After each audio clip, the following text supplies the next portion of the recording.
Good afternoon, everyone. BT Richfield here, coming to you live from London. And in fact, it's even good morning because we are an hour earlier today because of the clocks changing in the US. So we want to realign ourselves with the US equity markets this afternoon, especially with the news dropping on CPI. So we're going to cover that a little bit later in the show. But good morning, good afternoon, good evening, wherever you are tuning in from in the world. And loads of you pouring in this morning. Good morning, good morning, good morning. The Konaku, good morning. Foreign trades, crypto, Renata, evil Gemini. It's a call. I'm actually a Gemini, hopefully not evil, or maybe half of me is. Tim the Chin, hello, mate. How are we doing? Investor, decentralized. Great to see you all with us. Big shout out, as always, to everybody watching this live today and everybody that watches this on recording as well. So we're going to start today with a very quick look at Bitcoin. Then I do want to get into the news. I think we've got a potentially very volatile day coming up, or afternoon here, UTC, when we look at the news that's about to drop in the US markets.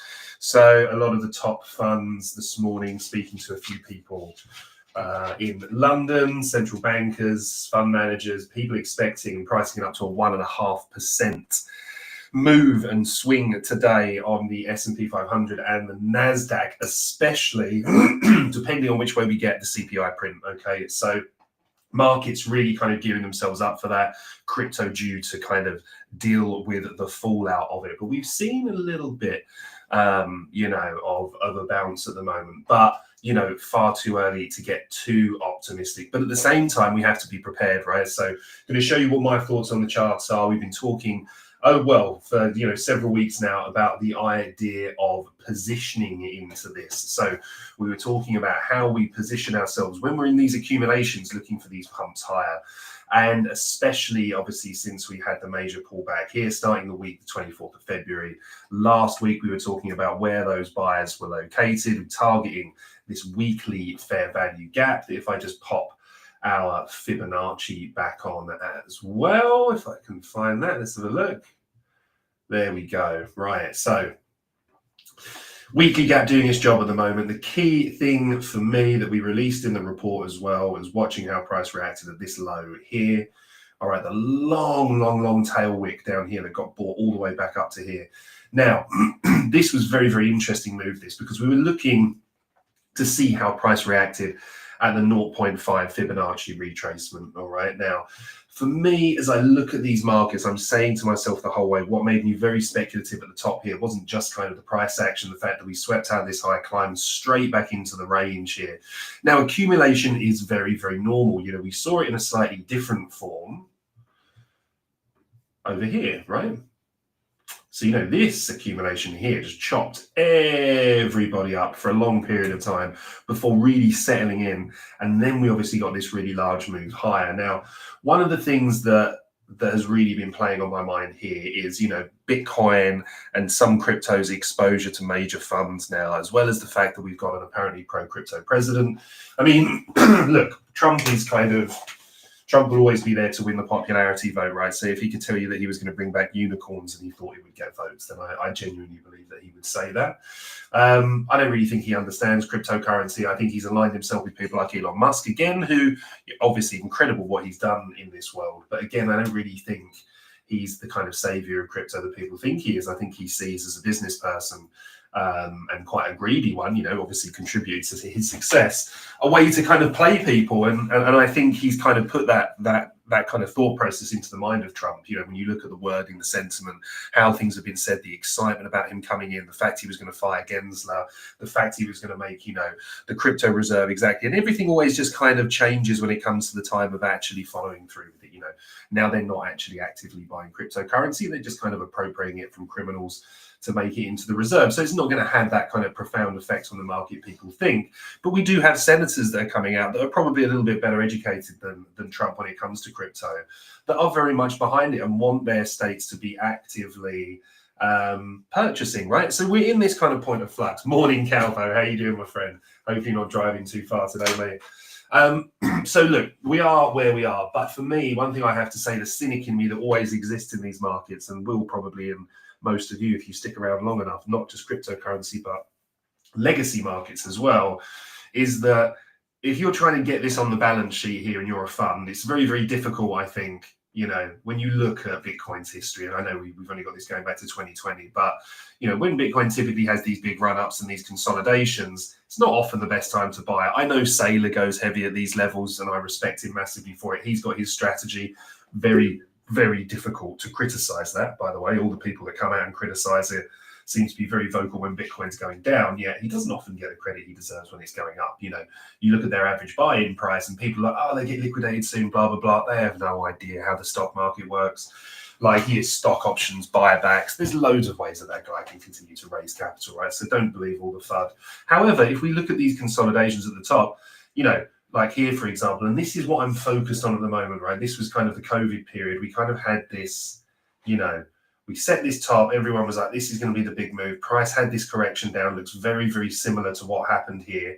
If you look at it in kind of a fractal nature, price then came back down. What we didn't have in here was the weekly gap. But what we did come down and sweep was still a form of weekly liquidity right under these lows. Don't know if you guys can see this, but the lows down here. Price on a weekly scale before it recovers typically takes some form of liquidity, and price is fractal. So you see this, for example, swing failures, etc.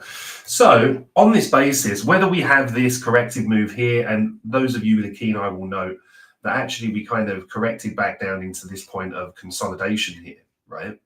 So this whole point through here, and what am I highlighting? Let me just do this in a different color. So it's something different that you normally see on my charts, is, this was the consolidation that led to this pump. Price came back down to this point, found stability here, then pumped again. Failed to come back above the high here, right? When you then climb back in, fair enough, expect quite a natural reaction. For me, I remember in this cycle when I started to get a bit concerned, here is when we, we're closing under this area. We're looking for these prior consolidations to support price. It's not exactly how the markets work in this way, but what we're looking at here is this is where the buyers were, or this is where people tried to sell the market. That's where the buyers stepped in. If those sellers were still holding through that drawdown, this is where they got to mitigate, right? So then the buyers stepped in again. So now we're looking for the buyers to step in here. Ultimately, when we came into here and came underneath, then we kind of get trapped beneath this level. All right, and then you started to see that structural change. You started to see the sentiment shift wildly. You started to see price break down. So why is that relevant? Well, we're kind of at a similar situation here with Bitcoin. So for me, if we just bring the Fibonacci back up for a second, actually, then, the reason that the golden pocket was so appealing here is because it's kind of in this consolidation. The difficult thing here is that really these two down close candles here were the real kind of consolidation before the price moved higher. However, the level that actually did it was this low, this swing low, which took the liquidity out from here, completely rebalanced this bullish gap that was over here. And that was kind of the origin of the move higher. That's why the, excuse me, that is why the Fibonacci is anchored there. So the plan was quite simply on a weekly scale is we need to hold this low. If we hold this low and we close a candle out like this, that's why the red line is there to show liquidity has been taken, price is now climbing back in this range. Ultimately, price is all about value. In fact, I read a really, really good piece from a good friend of mine who's a wonderful trader and an all-round top human being, Follis. And just looking at kind of auction market theory, but just that brilliant reminder that price, trading is all about value, right? So when we're looking at that, you're kind of going through and going like, okay, actually, people just, Bitcoin, whether it's being forced down here by the government, whether it's being forced down here by buyers so people can just flood it onto their balance sheet, get it in their portfolio before price really rips, or whether Bitcoin just isn't considered value at these levels. People just don't really believe that Bitcoin is, it is a safe and solid purchase at 100K. And it was always my thought that we would have this dip. I think, that's aligned with a lot of traders purely because, as we stepped into this, we had the Trump pump moving into the year, obviously. Then you look for these consolidations. But ultimately, what we really want this to be is for this to be the consolidation, this to be the manipulation, and this to be the leg up. Either way, I'm happy to add more Bitcoin around here. I'm happy to add more Ethereum around these levels. I'm happy to add more Algorand, as well as a number of other tokens. ADS, which I want to cover with you again. So bought some more ADS the other day. Guys, I've not kind of made any secret that that's one of my kind of favorite tokens heading into this. I'm going to show you where I was looking on there.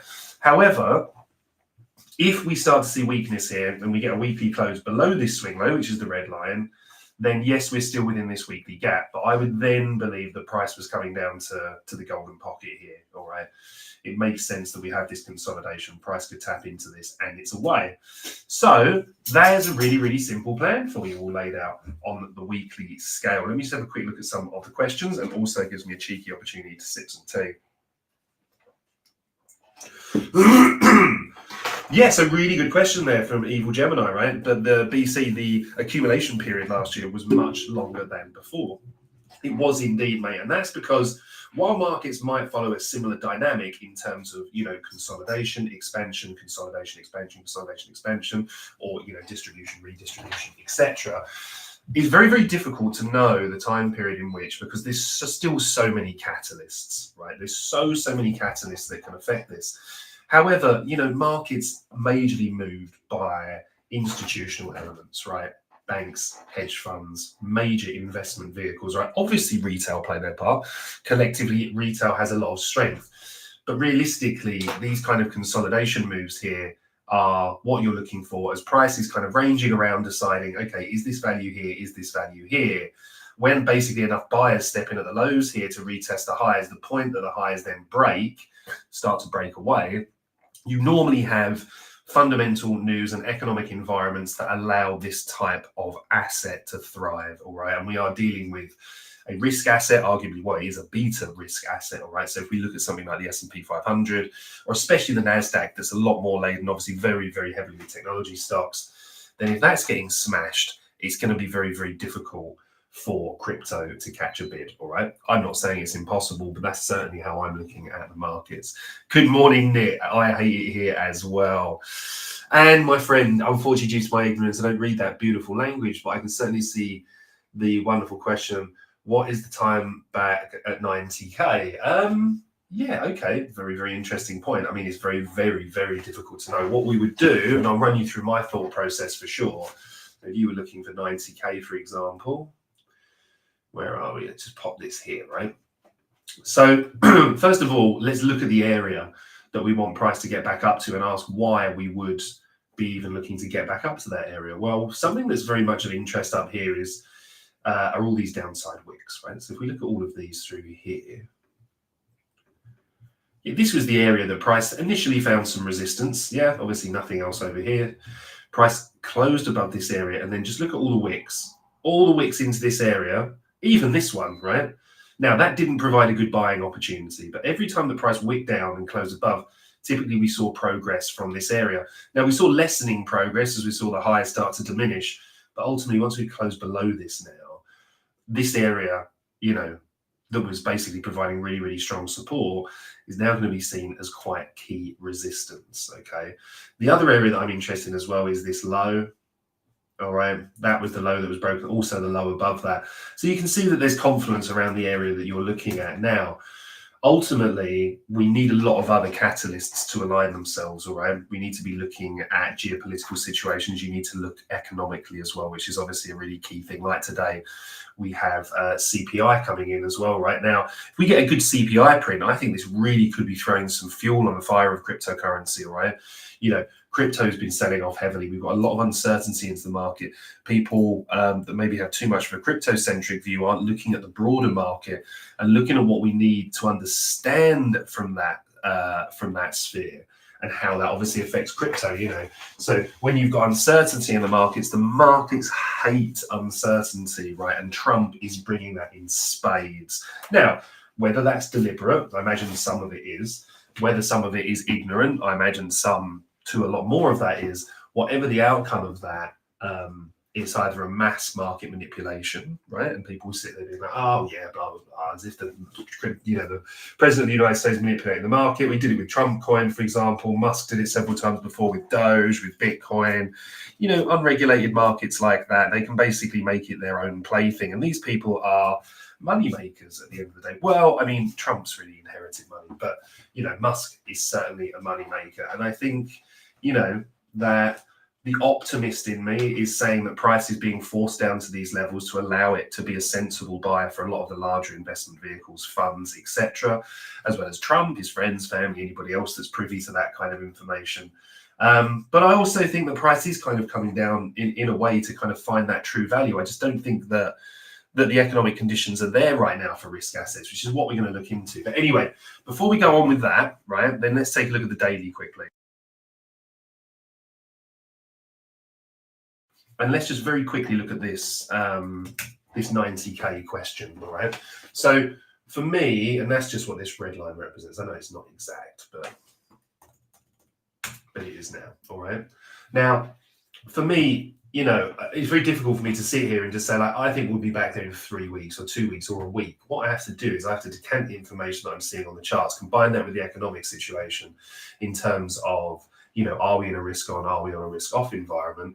And from there, we can kind of decant that a lot closer. I think the main concern or the kind of sticking point for price at the moment is this bearish gap that sits right above it. All right, I'll just do that in red so it stands out. Now, price is kind of working its way there at the moment. This is perfectly natural. Typically, what we see in markets is when some form of a low or a high, that external range liquidity is taken, price purges out from the bottom. It then looks to rebalance these inefficiencies, which are these gaps, right? So we see we had this large gap here. We had this large gap here, all right? Now, for those of you that don't know, just very quickly, let me put this in here because I do get a lot of questions after these shows, which is brilliant. I do love that. I try and answer as many of you as I can, but don't forget that there's still, until the end of the month, you can get access to the paid Discord for free. Crypto Burb's running a promotion. And we're all part of it over at the Burb Nest, right? So you can come and you can get access to all the trading team calls. Most important of all is getting access to the education, the courses, the live trading team, getting that mindset of what's being looked at in the markets. Really use this opportunity to sharpen up while the portfolios are struggling, while they're underwater. Double down on yourself, double down on the education. You can come and get in on the 30-day recovery program, which gets you access to absolutely everything, including the Burbicator Pro, which Crypto Burb uses so successfully over the years. So don't forget about that, right? All you have to do is go over onto his profile, find the tweet, and then you just need to like, comment, and share, and boom, come and get involved. And then that way, when you've got questions about stuff like this, and it's not like a Wednesday or a Monday for the live show, you can get access to me and my incredible team, or our incredible team that we've got over there, who are just some of the best and most consistent traders. So if you're interested in that, do let me know. Anyway, as we're seeing here, this purge on liquidity lower, and forget about this red line, we're just going to make that a different color because this is what we're talking about in terms of the 90K return. The sweep of this liquidity here, when price started to recover, there's no recovery in here yet, right? Depending on what you're considering your high time frame, you start to need to see price do a couple of different things, right? We need to start to see some of these gaps being violated, yeah? So what do I mean by that? Well, when we look to this gap up here, and yes, you're getting into these moves late, but this bearish gap here was containing price. Now, we made the first step move here of inverting this gap, right? So a gap inversion you'll see in purple, it just means that it was a bearish or a bullish gap that's closed through, meaning that we then look at that to offer support and for price to move higher. Ultimately, and unfortunately for the bulls, price was just moving up into another bearish gap that did contain price, and then price started to sell off. However, this one down here gives us a slightly clearer run. So I think if we close above this gap, the high of which is around about, let's have around about 85,245, that kind of area. We want to see a good daily close above that, show us some strength, and then basically the idea is that we flip this area to support, all right? And then from here, we can start to make that move higher, and then that kind of 90K target up there, if that's what's in your mind, that's certainly a point of interest because, you're looking, first of all, crossing that area was this consolidation. Yeah. We just take that into account there. What did this consolidation do? Well, first of all, it was the origin of this move higher. It provided support here, support here, support here, here. Lost it here. We got this deviation. Price came back up into this area, but then look, when price failed to gain acceptance above there, it got stuck back in this area and price started to sell off. Excuse me. So you can see that's also sat around that 90K area. So there's a lot of overhead resistance. There's still going to be a lot of work for Bitcoin to do. We zoom out on a weekly scale. The reason we were looking at this OBW, which is just an abbreviation of order block weekly, is these two up close candles here that took liquidity from this high. This is where the buyers stepped in, tried to pump the market higher. Price closed below here and flushed out. Now, when price was all the way down here, the buyers up here were massively offside, all right? So when price reverts to the level that they were buying, it gives them the opportunity to get out at minimal cost, right? So they minimize their hit, or maybe they get out at break even. Then there's an understanding that when price comes back to here, it's a case to reassess. The market then flushed out a little bit deeper. Okay, that's why we look for returns to these areas. And we got that. I got a fair bit of criticism, people saying, this is, and I agree, this is a super bullish candle, right?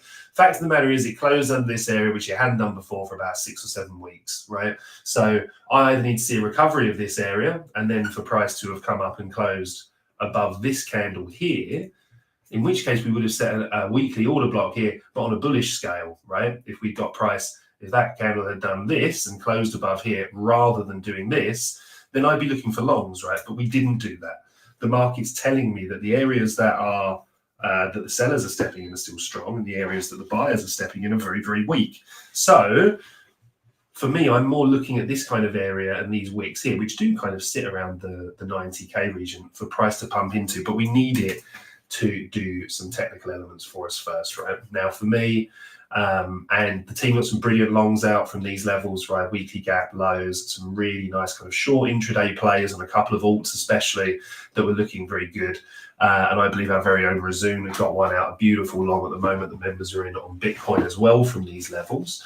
However, for me now, the time to be long was down here. Yeah, especially look, when price kind of comes down to swing lows like this, and you see then price recover that with the wick, it fails to kind of close below it. Tells you that there's the buyers are at least willing to step in at that level. We can then take that information down onto a lower time frame. Let me just turn the session breaks off. Right, we can move this information down onto the lower time frame, and then we can look to trade it higher. Okay, now down here on the 4 hour, and actually, so you can see one of the shorts we're taking purely based on the fact that price coming after the liquidity resting below this low. But let's get rid of that for a moment. So the 4 hour is looking a little bit better, and I'll tell you for why. We've got the first early stages of this recovery I was talking to you about, right? What I'm looking for here are inversions. So I'm looking for bearish gaps to be closed above and treated as support, which we've got here. We can see we got this lovely sweep of this low as well. So what's price done is engage with a higher time frame level that we expect to offer some kind of support. When it shows you the early stages of that support, we can then move down through the lower time frames, look for either structural recoveries, or what I really like to look for are these gap inversions, right? Because, price is coming back to these gaps. Typically, you're looking to see a rejection here and price to move lower. Closed above this here, see how it drove down in. And one of the other things I really like to see when we get those inversions are then, in this case, a bullish gap being left when we're inverting a bearish gap here, show me that this whole area should now act as support. If it doesn't, and I'm wrong, and I take a hit on my trade, which is fine, it's only ever a 1R loss, right? You always have to manage your risk. I know that's not a sexy thing to say or what people want to look at for trading, but that's the truth. Then you take your 1R loss, but it tells you so much. If price had come and violated these on this candle and shown them no respect at all, then I'm targeting this low. It's quite simple. That's where the next key liquidity is resting, all right? So all we're doing is just interpreting what the chart is telling us, and this is a very nice support base. Now, the next point for this is looking here right now. This hasn't been overly clean, but price is holding this level. We got a very small close below this here, meaning that my expectation yesterday, for the opening price today, was that price is going to kind of push down into yesterday's consolidation. All right, so we start there. Price has had a nice bounce here right now, as we did before, looking at this as an order block. This is obviously on a 4-hour scale. We can see that we're stacking these areas of support. So right now I'm saying to myself, as long as we hold this area here, we get a 4-hour close below, I'm not as interested in a retest of this order block because it's already supported price once.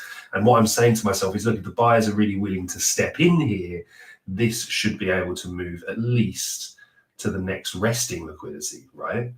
So let's have a look. Move this onto there. And then we have this other high over here, making it kind of, relative equal highs. This is a really, really good liquidity point. In fact, it's definitely what I'm going to be looking to trade this afternoon with members on our live trading show. If we close out below this, then I do think we start hunting down some of these lower liquidity targets. We really need to establish what kind of bounce this is going to be. Now, obviously, to play into that in like 45 minutes, we have a huge news release. Nick, good morning, mate. I didn't see you sneak in there. Gravaldo, hello, mate. Yeah, sure. We'll take a look at TIA for you. We'll look at TIA, we'll look at ADS, we're going to look at Ethereum as well before the show is out. Remember, guys and girls, if you do have any charts you want me to take a look at on here on the live show, just pop them in the chat and I'll get through absolutely as many of them as I can. I just want to flick you over now and switch our attention to the upcoming news events today, right? Now, we had good jolts yesterday, job openings. That helped kind of like get a little bit of a risk bid back intact. All right, we saw that kind of move through kind of a little bit. We saw that, a little bit of a stage recovery overnight here on the NASDAQ as well. And we did see a little, pullback actually on Tuesday, which was a little bit, because the JOLTS job openings number coming in good gives a little bit of strength into the dollar. That can sometimes have a little bit of a hit on the risk markets. But basically, they'd forecast that 7.65 million and it came in at 7.74. The print being higher is typically good for the currency. Today, however, this pales into insignificance compared to today. We've got core CPI, we've got month on month, we've got CPI month on month and CPI year on year. This is going to be really, really important, all right, because this is going to be all playing into that measure of inflation, consumer price index, what is getting passed across. If you take a look on here, if we're looking, this is, by the way, starting with core, and you need to remember the difference between core and regular, which is greater on both. Actual than forecast is good for currency. That's what we're looking at. You need to remember that this doesn't include food and energy on core CPI, and actually, they've been two of the biggest costs for people, right? The rising energy tariffs being passed on to the consumer, as well as the, incredible amount of rise that we've seen inflation in food. So one of the things I like here on Forex Factory, and, this is just me, especially if we're teaching students on that, you get this really good breakdown of why it's good, why it's bad, all right? So when you look in here, food and energy prices account for about a quarter of CPI. They tend to be very volatile and distort the underlying trend. That's why they remove them outside of core CPI, all right? The Federal Open Market Committee usually pays more attention to the core data, and so do traders, all right? So always remember that when you're seeing the print come in. Now, the prints come in at the same time, so you kind of have to deal with that, and it's going to be quite hard to separate that data across. However, ultimately, traders are paying a lot of attention to this. Yeah, this really nice part in here as well, why traders care about this. Consumer price account for the majority of overall inflation, like we were talking about, right? Inflation is important to currency valuation because rising prices lead to the central bank to rise interest rates out of respect for their inflation containment mandate. So look, the whole situation that we're in, high interest rates put a squeeze on the economy, means that people don't have that disposable income, meaning that risk markets contract. If we look back to COVID, one of the real key catalysts for such, the amazing risk bids that we call there that set cryptocurrency on fire, that really kind of pumped the the S&P 500, the Nasdaq, etc., was the fact that people were basically getting money printed and handed out to them. That meant that they just had more money in their pocket. They're willing to speculate with that more. Think of it of having some loose change in your pocket that you're happy to buy a lottery ticket with, for example, or happy to have a flutter down the bookies. That's the kind of mindset that we're looking at. At the moment, we don't have the most stable risk bid. However, this, as a catalyst, could really, really set this on fire if it shows that the Fed are doing their job and they're keeping inflation under control, especially with the added measure now of what's going on with Trump. Who's causing a lot of uncertainty, seems to be going to war more with his allies, and his enemies seems to be getting closer to Russia than he does to Europe, right? So, there's a lot of turbulence out there in the markets, but this will be a really good indicator today. So please do keep an eye on that. That news, by the way, drops in, let's have a look, just over 1 hour's time. So do keep an eye on that. So let's move back to the charts, and I want to just pop onto the Nasdaq for you very quickly. Look at where we are here. Let's look at our NQ1 contract. All right.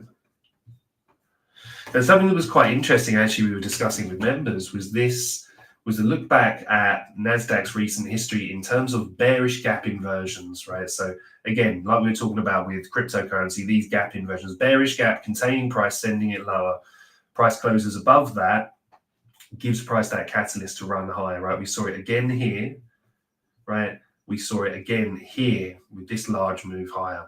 And this whole area was held as support, right, for several weeks. This has been the first time that this area has kind of been retested into. We initially held this. So on the Nasdaq, if we start closing below this here, I really do think we're starting to look towards kind of coming into these lows here, possibly this prior consolidation. Now, the reason that that's so relevant for cryptocurrency is that this is, this is really the technology index, if you like, all right? So this is what we look to as the main kind of proxy for Bitcoin and for crypto. You really want to see this being healthy. Excuse me. If we get a healthy Nasdaq, you've typically got a decent environment for cryptocurrency to thrive. All right. So anyway, before we go ahead, let's take a look at ETH. Excuse me. We can see here what the plan was. We were looking at this original consolidation here. We got these lovely bounces from it here when price started to break down higher. All right. What we were looking for here was price pumped up from this consolidation, leaving these untapped lows. So when price started to break down here, we went from a lower high, broke through the lower low here. What I'm looking for here with a structural change, by the way, as we got here, is there's the structure break. And then when price breaks structure like this, how does it react? So price recovers here. Do we have any change in state of delivery? Are we setting any bullish order blocks? No, we never got back above this. However, what we did do slightly before that was we set this weekly bearish order block here. These up close candles, price closed below, so we look to this area to hold and look at the wicks above it, driving price down. Now, the real key thing for me was looking for price to draw towards this gap when we had this reaction down here, and ultimately we didn't get that. Forgive this mess. Let's get rid of that because it's still a lower time frame, right? So what do we get? Price is just respecting these down close candles now, right? So same way with this one. Sorry, the up close candles. Up close candle, price closed below, rejection. Up close candles, price closed below, price continuing to sell off. Now, this is a little bit messy, but in terms of kind of an area of interest, we're kind of in it here, right? Now, this is very messy, but we saw resistance in the chart here. This consolidation led to this big pump higher. This area that had offered resistance then became support, right? It held it here, here, and even marginally here before we closed below it. When we closed below it, we retested this area, sold off here, sold off here, sold off here. Then price started to stick to this here, right? Price started to consolidate, and then we got that move to the offside. Yeah, that kind of power of three type move, where you get that accumulation, manipulation, and expansion. Yeah. So this area has been key. So to see price hold this, ETH on a weekly scale, I think would be a show of strength at these levels. I think we start closing below this area here, then, we need to be a little bit concerned about all of these lows down here that are resting completely untapped at the moment. And they're great liquidity targets. Now, I'm not saying that ETH is coming all the way down to $800, but I'm telling you right now that when price was all the way up here, people were telling you wouldn't be able to buy ETH at 2,000 again. Right? So we just need to have plans for both ways. So I want to see ETH down here. No. What's going to happen if ETH gets down there? Am I going to panic and cry? No. I'm going to buy more ETH. Right? Now, I'm not suggesting you go and do the same. There's a lot of research and a lot of years in the markets that go into my decision to do that. But it was the same decision that led me to buy ETH here. It was the same decision that led me to buy more ETH here. And it's the same decision that means that I added more ETH in this area, because these are just the key areas for me. I still think ETH is good value here. It's just a question of timeline. I'm not going to panic sell that. I'm not just going to say, oh, Christ, no way, I bought ETH at like 2,165 and now it's 1907. Quick, clear the books, take the loss and step out. That is the mistake people make. Now, it might not be a mistake. Jesus, I've got an altcoin portfolio somewhere on Solana chain with full of these meme coins I didn't manage to shed in time. That's down like 90-odd%, right? But how much of my actual portfolio wealth is within that? I think like 1%, something like that. That's why it all comes down to having a balanced portfolio and then also looking at your risk exposure. So for me, as a long-term bet, I like ETH at these levels, right? I like finding these prior areas of consolidation when we're talking about these down here or when we were looking at these here, right? So for example, I know that I loaded up quite heavily on ETH here, right? Price came out, we had this big move down, this consolidation here, and then especially this consolidation here. And then price just stepped into this bear market, right? And then price was going down. I didn't really add as low as these lows. I added some back here, added some more here. Now, when I was adding ETH here, and then when I was adding ETH here, and then your portfolio is underwater for this long period of time, if I just shed those positions, I would have missed all of this upside, right? And then I'm buying ETH again on the way up. So for me, it's just about identifying these key areas of consolidation, areas that buyers had been willing to step in before. If we're heading into a bear market, we're heading into a bear market. I mean, most alts are in a bear market. You look at them structurally, etc. However, that's the time to accumulate. That's the time to buy. So that's what I'm looking at anyway. So as we look at it here, let's drive down onto a daily scale and kind of get a little bit more granularity. Now, what we were talking about here on Monday is that we needed price to close above this, this down close candle at the time to move higher. What we got instead was price closed below this up close candle here, which was slightly lower than this one, so it has individuality in its own right. Close below, what do we get? Retest and selling off. And that's why the whole idea was now, until we start to hold some key levels, this is what we need to look at. This was looking at 4-hour recoveries,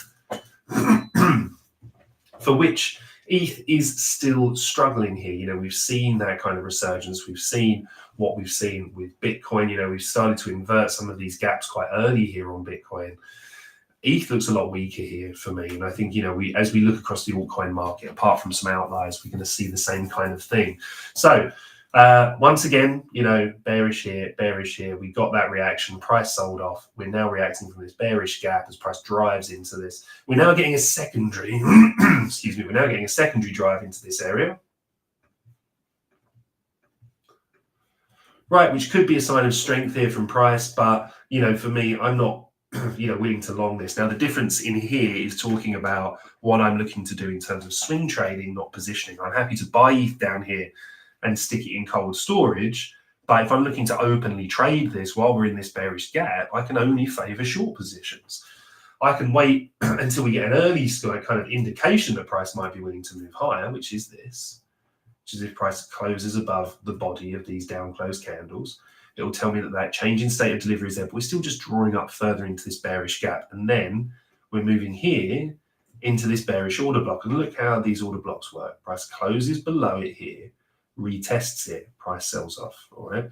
Same thing as we got here, price closing below, right? Now, at the time, obviously, this isn't actually that's for the bullish, but this bottom line here, price closed below here, retested this area, and then sold off. Until we start to see that change, on a kind of swing basis and an intraday basis, I can't get myself long here on Ethereum. All right. Now, I want to take a look at ADS with you as well. Alchemy, these are, look at these crazy squiggles. These are, one of my favorite investments at the moment. And I'll tell you for why. I was very vocal about being a buyer here. I really didn't think we'd kind of come down into this level, but I'm a very, very happy buyer in here as well. Again, highlighting these kind of key areas of support, these key areas of consolidation that led to these big moves higher. All right, same with this one. That's why I was a very willing buyer there.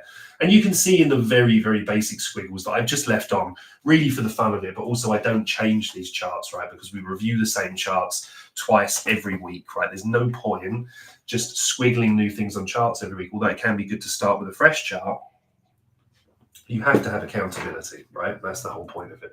So as price comes down, this is a really good buying level for me. Why do I like Alchemy and why do I like the ADS token? Well, I think they're really, really ripe to kind of disrupt the world of digital advertising. And it's something I'm really, really excited about, because before I really got heavily into trading and before I changed career to come into the markets, then I actually built and sold a digital marketing company, right? So I've seen this at the coalface in terms of how antiquated, probably the wrong word, but just look, the market is just rife for disruption. It really, really, really is. And there's a few companies out there doing it, but all the research that we've done on Alchemy has just been amazing. Talking to the team, looking at their vision, seeing what they're implementing. And look, what I do when the markets are like this, and I keep saying this to people, and I've heard other people start to use it. I'm not saying that they're copying it from me. It's very much a traditional market term. The conditions right now dictate a flight to quality. All right, that means it's not time to be punting on whatever knob coin or twat coin or whatever, right? It's the time to kind of look down. If you want to do that, fine. Just be very, very aware of your risk in that. You're in casino territory. You might get these outliers that really kind of rip. Market conditions aren't really there to underlie that at the moment, to lay a foundation for that. But if it happens, it happens, and good luck to you. For me, I'm looking for quality projects, right? I'm looking for projects like this that are partnered with people like Coca-Cola, right? Now, stuff like that doesn't just happen. Okay, they don't build these partnerships for those reasons without a really, really, really good insight. So this has a really, really good chance for me when conditions improve. And it might be all the way down here. We might be talking 2026 or later or whatever, but I'm just going to continue to accumulate this. So make sure you check these companies out, right? There's no secret. It's not just a meme when people say do your own research, right? Get your research in and understand what these guys are doing, because it's super exciting. Anyway, looking at the funny old squiggles, it was really quite simple. This was the area to accumulate. Bought some more here. When price came back down to this level, I said quite simply, if we start closing below here, chances are we retest into this area and then we sell off. And now we're targeting down here. So this is where I'm going to be a willing buyer. I wanted to see price establish itself above that low. We didn't get it. Now what we've got here is we've got a liquidity sweep. If price starts to then close above these down close candles and starts to work its way back up, then we start to see some form of structural recovery. Right? In terms of openly trading this, I want to see price back above this level here, because I think this is where price really starts to build a base and then allows us to take on some swing opportunities, right? This is where I would be happy to start deploying leverage again. What I'm looking to do is I'm just looking for this push slightly further down into this area here, right? Either this, a little bit deeper into this consolidation, or ideally taking out this low. And then I'm going to deploy some more capital into this, bringing my average buying price right the way down, and then I'm happy to just sit on that. So that's why I think over there, I'm not dropping this down on any lower time frame. It's just not worth looking at it there. We've got this beautiful downtrend at the moment intact, very, very efficient price delivery. When this thing recovers, I think it can just absolutely really take off. So let's take a look at TIA as well, shall we, for Gravaldo. What have I done there? TIA-USD. What are we looking at TIA on? Let's have a look. Sorry. Let's take a look on the Binance chart. Why not? Our good friends over at Binance. I'm sitting there They send out these wonderful care packages. Binance, I'm sitting here with this massive and incredible Binance water bottle, or one of those kind of like cooler bottles. I lost one that I picked up in Paris years ago when I was out there with my boy Trader Dank and all the, the crew from the Bird Nest and Christ, Phoenix Ashes and JJ, and it was just a legend fest out there. And I lost this damn bottle walking Yuki recently, and I was devastated. And Binance sent me their new version, which is a lot bigger. Not ideal for the dog walks, I can't lie, but it is awesome. I don't think anybody really, or not many, do merch like those legends. Anyway, as we go into here, evening Aussie, how are you doing? Looking at TIA, so probably something that has a little bit more data here. Let's take a look. I imagine someone like Bybit might have listed it earlier, or don't do this often, but no, same data here on Coinbase as well. So maybe that is it. I suppose we are on a weekly chart, right? Anyway, I mean, look, well, this is the low. Yeah, this is the consolidation that led to that initial pump. Price is back down in that region here now. So I think if you like TIA and you believe in the project and you think that it's got a future and you know anything about the company, the fundamentals, the technicals, etc., then should line up with it. So I would say that to me looks like a reasonable area to start accumulating some. Yeah, I mean, on a weekly scale, that's pretty much where it is. In terms of looking at the stage of the recovery, then again, I'd be looking at this gap, it's currently bearish, and then I'd be looking at this down close candle here.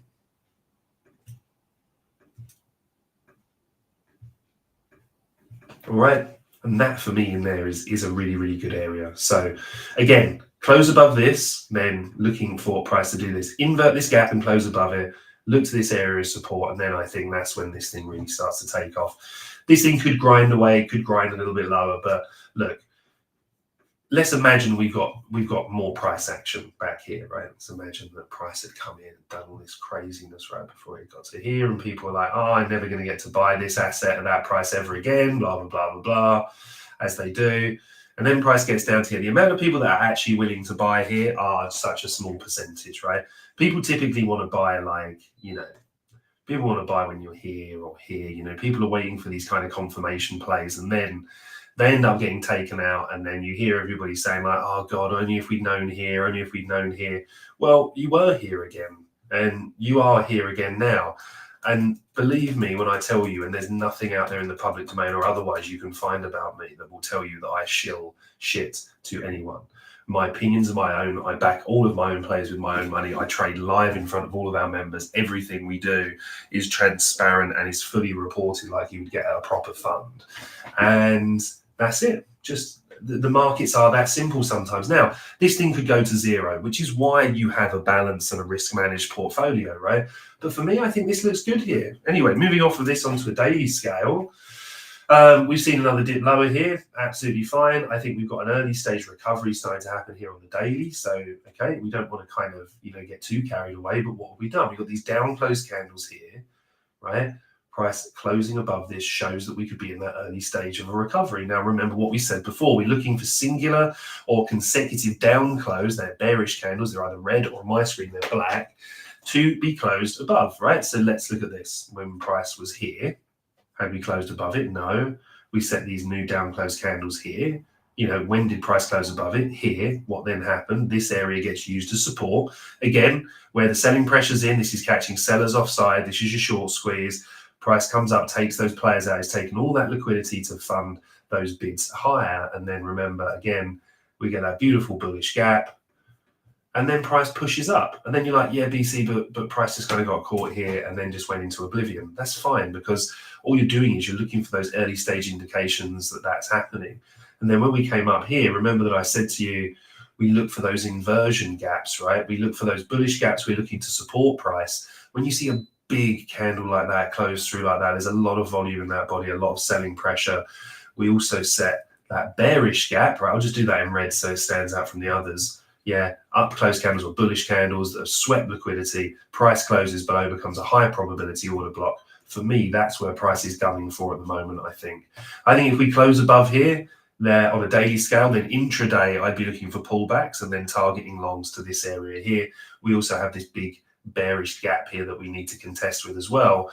But we can see how it looks at, when we look at the weekly plan and we say we need to see price above this level closing here, what you're looking at, you're saying, okay, the weekly candle is like this big candle that sits here, right?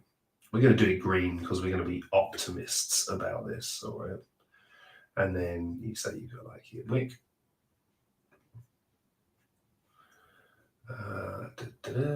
There's your upside wick. Right.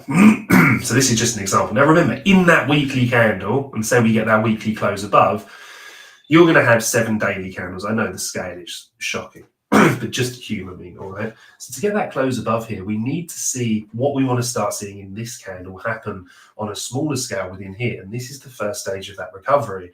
But at the moment, for me, it's only accumulation for spot holdings while we look for recovery. We want to see structural recovery. We want to start seeing violations of these bearish gaps. We want to see bullish order blocks put in. Then what we want to do is when you see price on a daily scale, let's say, for example, price does this on a daily scale, and then this candle has a nice big expansion here. We're going to move this to green. And then we get another big expansion here, right? And blah, blah, blah. And then the week closes out with price up here. We want this here to be reflected to show the weekly close. And what we've ended up doing is meeting our objectives on a daily scale. That then piles into the weekly scale. We zoom back out onto the weekly and we say, right, what have we got? Well, we've got the weekly close above this level now. Where's the most realistic place for price to head? Well, quite simply, first of all, actually, it would be this. So again, you have to ignore my shoddy candle. Probably wouldn't be that high up. And then when we react to that level, we look for price to hold this level, close above it, treat this as support, and then we look for our next liquidity targets higher. All right. So long and short of it, good space to accumulate TIA here, in my opinion, as long as you've got the fundamental backing, you have that understanding of its place there as well. For intraday plays, like I said, if we get that daily close above this level, confirming this as the order block, then I would look for pullbacks to here and look tentatively, meaning that I would take profit quickly and manage those positions in a risk-averse manner because we're still driving up into bearish territory, or areas that we would expect to find resistance. Good intraday plays above this level if we close here. However, we still need to close above this. We need to confirm this down close section here, this prior consolidation as the deviation below these lows for price to step back into this range. And then we start to look to play this level to level, right? And that's exactly how I'd be looking at TIA. Evil Gemini, but at the Burmese BC for companies, you also have to look at their valuation ratio and order book to see a good deal or not. Only technical charting is not. No, definitely not. You can't see it. I mean, look, at the end of the day, it depends how you do it and how you invest. When we invest, we're doing due diligence on companies, right? Deep due diligence, understanding the teams, the fundamentals that go behind the project. What's their, application in the real world? Are they, what's their balance sheet? Are they generating profit, right? There's loads of questions you have to ask. And believe me, I was an investor in companies before I was an investor in cryptocurrency, right? So I always try and employ those same standards as you said. However, excuse me, one thing that doesn't lie about technical analysis is what's happened to price, right? So for example, if, I don't know, let's look at Solana, just for argument's sake. I know we covered this previously, right? Ooh. Well, so again, we can see the magic squiggles here, right? We came up into this area. We were unable to get ourselves back above this, again, highlighting this area. We got the moves higher here because on the daily we moved. We're kind of facing down a little bit of like we had with TIA. Low crypto. Hey, buddy. Yeah, sure. No worries. We'll close out on hype, shall we? My good friend, one of our ex-analysts here at the Burmese Fundamental Analyst, Julian, King Julian MI, you can find him on his handle, was so early with hyperliquid, it was painful. I wish, if I could go back in time now, I would literally have taken 80, I would never obviously do this in real life, but I would take 80% of my portfolio and any available money, and I would have just put it into hyperliquid, like he said. It was a magnificent call. It really, really, really was. He understood that so well. So with this one here, with Solana, just for example, right, like you said, yeah, we need to understand elements that sit behind it from a business case. But from a technical case as well, you then want to overlay that at the same time. So, for example, if we're understanding the business case, we're understanding value, if we understand what the market landscape is telling us, and what do I mean by that? I mean, what's the dollar index doing? Do we have a strong dollar? Do we have a weak dollar here? All right. Let me just get the here we go. Get the range back up here. All right. No, this is level to level at the moment. Ultimately, we're in very tricky market conditions at the moment because the US actually don't want the dollar to be as strong as it is. It really does cause a lot of problems, not to mention the extra problems that Trump is bringing with tariffs, etc. So we're seeing this weakening dollar. Now, a weakening dollar, quite often, if we get back rid of the range here, it's not always completely correlated, right? But if we look at Bitcoin,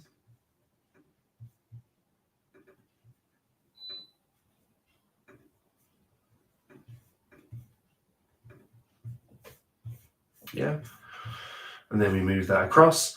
What you're looking for here, right, is the dollar and Bitcoin, especially lately, we've seen this kind of correlation here. Now, often, and I think you probably see this a little bit better on a 4-hour chart, right? You're looking for counter correlation here, right? So weakness in the dollar to look to move strength into risk markets, all right? So where you see these points of really, really tight counter correlation, sorry, is the price of Bitcoin going down here, while the dollar index is strengthening, all right? And then counter to that, what you're looking for is then when the dollar index is weakening, right? Then you've got a strengthening price of Bitcoin. So here's a good example. Dollar index selling off, Bitcoin's price getting stronger. Right now, this is really much more of a proxy for risk markets. So what do I mean by that? So if we look at, say, the S&P 500, and then we overlay the DXY, yeah, we see this a lot tighter in correlation, right? You see the price of it going up here.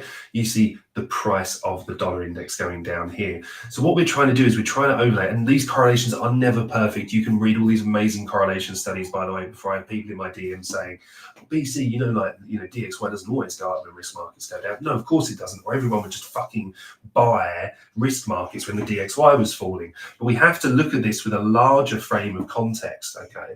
And, like Evil Gemini is saying on here as well, he's absolutely right. You're looking at this from an ideal perspective of understanding the fundamentals of the company, understanding the technicals of the company, understanding what the risk conditions are in the market, right? So when I look at the S&P 500 here, we've got a kind of clear area that I really wanted to see kind of price react here. Why? Because as we look back here, you can see, especially on the daily, where it's a bit clearer, right? Key area of rejection as price sold off, key area of rejection as price sold off, yeah? Then we see the pump above and we're offering support through this area. So when we got back here and paid this no mind at all, it gives you an indication that the market is weak. So then what we're doing, we're looking for these lower areas, maybe this low here that then led to the high, or for price to fill these inefficiencies. But ultimately what we really want to see at the moment from a technical perspective is price kind of step back into this realm. Then when we're here and we have a foundation for a risk on environment, we can then look across onto crypto and we can say, okay, where are we with cryptocurrency? How are these levels holding? How are we looking technically? And then, as Evil Gemini says, on the back of that, you want to highlight those good companies. That's why I'm so crazy for the ADS token, right? And Alchemy, because I understand the industry so well. I understand marketing. I understand how ripe it is for disruption. I know the partnerships that they have. I understand the revenue that they're turning over. I understand the size of the industry, multiple billion-dollar industry that they're looking to impact. And they're one of the only companies doing it. So for me, when all of those things align, that's when, and I love my brother Cal, you'll know him, Macro CRG. He'll tell you get the ball tingles. Right, you get that little tingle. Even talking about it with ADS and Alchemy, the hairs stand up on the back of my neck. I know at some point, they don't have to get that much right from now on. They've done all the hard work here. So once they get to that point, just for anybody that maybe wasn't on the show before, this is what we're looking at. Forget my obviously amazing squibbles, but it was a buyer here heavily said if we break down from these levels, I'm still going to continue to hold. But the assumption is we're moving down to this consolidation level here. These guys just have an amazing company. They're with massive companies like Coca-Cola and stuff like that. It's a matter of time for me with projects like this. Right, there would just have to be some real black swan event for me that would happen. But then that's priced into what you're doing by balancing your portfolio. So this is where the idea of having the fundamental knowledge, the business case knowledge, and the technical knowledge overlays. Now, if you're not fortunate enough, like I am, to work with a team full of some of the best people in their each individual spaces, that we work together to kind of collate all that information, and people outside of the team that we use as well, research groups, etc., then understand the niche that you're in, focus in something that you understand, and then find the very best people to align yourself with there, all right? And call on their collective knowledge. Don't just be taken in by every kind of like clickbait post that comes onto Twitter and stuff like that. Understand who you are, what type of trader you are. And burned, I didn't realize it was you crazy bastard. That's brilliant. I should have known with a name like Evil Gemini. That's awesome. But yeah, exactly. So look, just put in the work, put in the understanding, and from there you'll just be amazed what you can achieve. All right. So off the back of that, let's just finish up on our crypto heat map, shall we? All right. And no, sorry, what am I talking about? We're not going to finish up on that at all. We're going to cover the hype token, and then I really do need to get off in the next couple of minutes. So we're going to do that for our friend that asked. So let's have a look. What have we got here? Let's take a look. Obviously, a lot of squiggles here. Obviously, we lost that level. Again, just looking at these key levels, equal lows, price closing below, price ultimately selling off. Let's just start with a nice clean chart. All right, so where are we? Well, hype, obviously, we saw the launch, massive pump here. I know there will be other ones that we can look at. I've got a little bit more information on here, low crypto, but ultimately I'm most interested in what's happening here. When we saw this launch and this massive pump, and they deserve it. They did an incredible launch, brilliant team effort across there. On a daily scale here, we've got a long way to kind of go up before we start kind of taking out any of these down close candles, right? So we're looking at all the way up here before we start setting technically, you know, any bullish order blocks. So I am going to base this a lot more around the hey Craigie boy, yeah, I did call a lot of people out, mate. I'm going to base this a lot more around the 4 hour. All right, so what I really like to see is, I love this candle, by the way, this wick down into here. So looking there, we now want to see some follow through off the back of that, right? We've had that really lovely sweep. We've now got these down close candles. I believe that's a full series of them here.